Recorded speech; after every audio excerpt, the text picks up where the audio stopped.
चलिए शुरुआत करते हैं। सामाजिक विज्ञान मॉडल सेट 1। प्रश्न 1 को देखेंगे। हिंद चीन में बसने वाले फ्रांसीसी कहे जाते थे तो कोलोन कहे जाते थे। ठीक है। अगला प्रश्न देखेंगे। रॉलेट एक्ट कब पारित हुआ था? तो 1919 ईस्वी में। रॉलेट एक्ट कब पारित हुआ था? 1919 में। अगला प्रश्न है, जालियांवाला बाग हत्याकांड के विरोध में किसने अपनी नाइट की उपाधि त्याग दी थी? तो रविन्द्रनाथ टैगोर ने। ठीक है। जालियांवाला बाग हत्याकांड के विरोध में जो है अपनी नाइट की उपाधि किसने त्याग दी थी? तो रविन्द्रनाथ टैगोर ने। और जालियांवाला बाग हत्याकांड कब हुआ? 1919 ईस्वी में हुआ था। कहाँ था हुआ था? अमृतसर में। इसे भी याद रखेंगे। अगला प्रश्न है, जर्मनी के एकीकरण में किसकी भूमिका महत्वपूर्ण थी? तो ये बिस्मार्क की भूमिका महत्वपूर्ण थी जर्मनी के एकीकरण में। अगला प्रश्न है, आर्य समाज की स्थापना किसने की थी? तो स्वामी दयानंद सरस्वती ने की थी। ठीक है। आर्य समाज की स्थापना किसने की? स्वामी दयानंद सरस्वती। अगला प्रश्न है, पूर्ण स्वराज की मांग का प्रस्ताव कांग्रेस के किस वार्षिक अधिवेशन में पारित हुआ? तो 1929 के लाहौर अधिवेशन। ठीक है, याद रखेंगे। अगला प्रश्न है, भारत में सूती वस्त्र की प्रथम मिल खोली गई। तो ठीक है, तो ये बम्बई में खोली गई थी। कहाँ खोली गई थी? बम्बई। याद रखेंगे।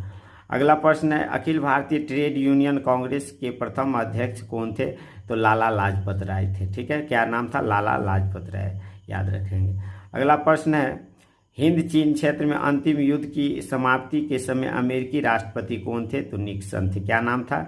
निक्सन। याद रखेंगे। अगला क्वेश्चन है, विक्टर इमैनुअल ने किसे प्रधानमंत्री नियुक्त किया? तो यह जो है काउंट काबूर को जो है विक्टर इमैनुअल ने प्रधानमंत्री नियुक्त किया। ठीक है। अगला प्रश्न है, रक्त और लौह की नीति के अवलंबन किसने किया था? तो बिस्मार्क ने किया था। याद रखेंगे। रक्त और लौह की नीति के अवलंबन बिस्मार्क। अगला प्रश्न है, नई आर्थिक नीति कब लागू हुई थी? तो 1921 में। याद रखें।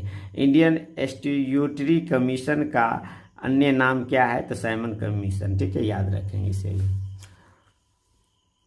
अगला प्रश्न है, महात्मा गांधी ने किस समाचार पत्र का संपादन किया था? तो यंग इंडिया। ठीक है, याद रखें। गुटेनबर्ग ने सर्वप्रथम किस पुस्तक की छपाई की थी? तो बाइबिल। याद रखेंगे इसे भी। अशोक का अभिलेख किस लिपि में है? तो ब्राह्मणी लिपि। इसे भी याद रखें।